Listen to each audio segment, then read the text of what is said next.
Salut! Pour le mini-vlog d'aujourd'hui, je vous retrouve pour vous présenter 10 premières idées cadeaux. Oui, les 10 premières parce qu'en fait en tout j'en ai 30 à vous présenter. Je vais tourner la vidéo en une seule et même fois mais ça va être séquencé en 3 mini-vlogs pour vous. Pourquoi est-ce que j'en fais 3 vidéos? Tout simplement parce que je l'ai déjà pré-filmé une première fois en une fois et autant vous dire qu'en fait ça fait l'objet d'une vidéo de taille normale de 20 minutes. Donc pour moi ça sonne pas dans ce que je veux vous présenter d'une petite vidéo qui fait entre 3-5 minutes, pas beaucoup plus. Encore une fois, pour moi le concept des mini vlogmas c'est d'avoir le temps de pouvoir les regarder chaque jour. Et je sais que tout le monde n'a pas forcément le temps à consacrer chaque jour à des vidéos, donc c'est pour ça que j'essaye de réduire un petit peu le temps au mieux. En tout cas j'ai quand même 30 idées cadeaux à vous partager pour un lecteur. On va commencer avec les 10 premières dans cette vidéo où là on va rester sur du basique, de l'utile et des choses que tout lecteur doit déjà plus ou moins avoir mais qui peut toujours faire plaisir. La première idée et la plus basique de toutes c'est évidemment un livre. N'hésitez pas à demander à la personne si elle a une wishlist ou des livres, une liste de livres qu'elle souhaiterait. À ce moment-là, vous pouvez tout simplement piocher dans cette liste-là et vous êtes sûr que vous ferez un heureux à coup sûr, que vous ne vous tromperez pas. Moi, ce que je faisais, c'est que généralement, quand il y a plusieurs personnes qui me demandaient des livres, pour être sûr que chaque personne ne choisisse pas le même livre et si les personnes n'étaient pas du tout en contact les unes entre les autres, tout simplement à la première, j'envoyais les 5 premiers livres de ma wishlist, à la deuxième les 5 après, à la troisième les 5 d'après, comme ça.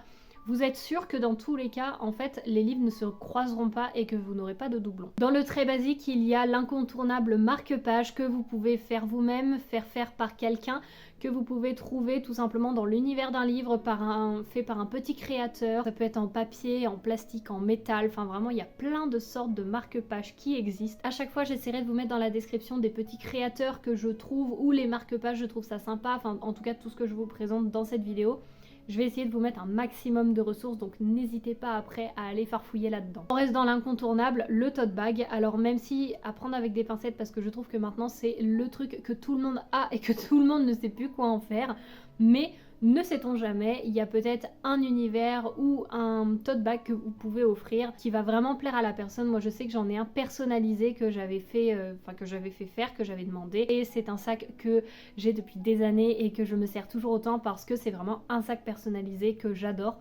Donc n'hésitez pas si vraiment vous voulez quelque chose de personnalisé, un tote bag peut faire l'affaire, que ce soit que vous le fassiez par un site pour mettre une photo, une écriture ou autre, ou par un créateur qui peut vous faire un dessin à l'aquarelle ou des choses comme ça. Si la personne aime annoter ses livres ou tout simplement retenir des citations, pourquoi pas lui offrir des post-it. Alors pas des post-it en papier, mais des post-it un petit peu plastifiés. Il y en a des très jolis qui existent, on peut en retrouver sur différents sites, mais également je pense en papeterie. Je trouve que ça peut être sympa pour quelqu'un qui est un petit peu créatif ou qui aime bien le scrapbooking avec la lecture, tout simplement qui aime bien mettre de la couleur dans ses livres sans pour autant les surligner forcément. Je pense que ça peut être un petit cadeau en plus à ajouter, ça peut être assez sympa. Une idée que je trouve trop bien, c'est le livre mystère. Je vous mettrai des images d'inspiration juste ici.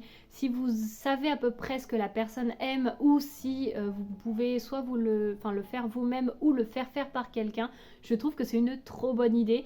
Vous glissez des petits post-it, des petits stylos, des petits stickers ou même un marque-page ou même je sais pas un sachet de thé, quelque chose, je trouve que ça peut être une super idée. Je trouve que c'est vraiment sympa, ça fait vraiment en plus d'un livre une surprise, donc n'hésitez pas si vous faites un livre en cadeau à l'emballer de cette manière. Bien sûr pour accompagner le livre il y a tout simplement l'incontournable pochette à livre qui existe en de multiples exemplaires.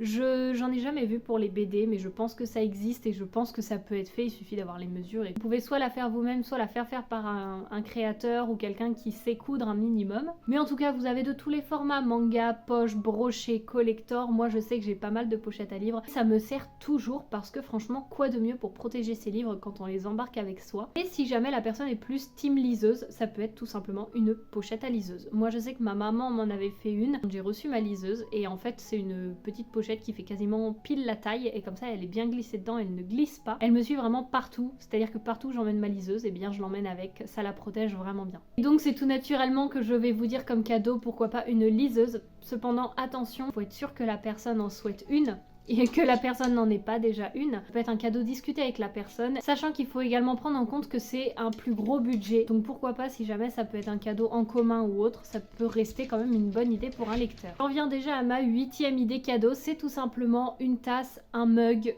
quelque chose du genre, parce que tout bon lecteur qui se respecte a toujours une boisson chaude avec soi. Que la personne soit team café, thé, chocolat chaud, infusion, cappuccino, latte, matcha, enfin que peu importe, hein, vraiment une boisson chaude, mais tout lecteur a une boisson chaude je pense. Et pour cela n'hésitez pas soit pareil à faire appel à un petit créateur, à regarder sur des boutiques en ligne, à regarder que ce soit sur un univers personnalisé que la personne affectionne. Ça peut être quand même une bonne idée cadeau, même si on en a toujours plein les placards. N'hésitez quand même pas à vous renseigner si ça peut vraiment faire plaisir à la personne et ne pas juste l'encombrer. Parce que le but n'est pas non plus d'encombrer, mais de réellement pouvoir faire plaisir. Et pour cette période de l'année, quoi de mieux, de cocon, de cosy que d'offrir tout simplement un plaid, un pull ou des chaussettes pilou. Ça peut être soit simple, c'est-à-dire un plaid assez basique, ou alors sur un univers en particulier que la personne apprécie ou que vous lui faites. Mais franchement, quoi de mieux pour un lecteur que de s'installer dans son canapé, dans son lit ou autre avec un bon plaid bien chaud. Pareil, si vous voulez un pull, il y a aussi les pulls plaid qui existent. Moi j'en ai un, je vous mettrai une image et je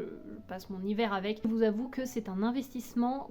Bon, je l'ai payé 20 €, c'est un investissement qui est largement remboursé depuis le temps que je le porte. Et la dernière idée cadeau dans cette vidéo que je vous partage, c'est tout simplement pour accompagner la tasse, et bien le contenu. Suivant ce que la personne aime, vous pouvez offrir du thé, du café ou du chocolat en poudre. Alors là, vous allez me dire, super, c'est pas ouf. Mais si la personne aime bien, a des goûts un petit peu particuliers, aime bien les goûts un petit peu gourmands, sucrés, ou qui ajoute vraiment une touche particulière à cette période de l'année, vous pouvez tout simplement trouver assez facilement, moi je sais que j'en ai déjà vu à plusieurs endroits, prendre du chocolat en poudre à l'orange, du chocolat en poudre à la cannelle. Vous pouvez également trouver pareil pour les thés et les infusions, ainsi que le café.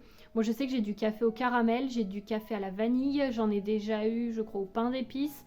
Pour le thé, on trouve pareil, on en trouve sur le thème de Noël. Enfin, moi, je sais que j'en ai plusieurs. Si la personne préfère le thé, le café ou le chocolat chaud, dans les trois, vous avez de quoi faire. Et je suis sûre que j'oublie sûrement des boissons. Je dis thé, mais ça comprend aussi les infusions, les rooibos, les choses comme ça. Mais du coup, je pense que ça peut être vraiment une superbe idée cadeau parce que c'est utile.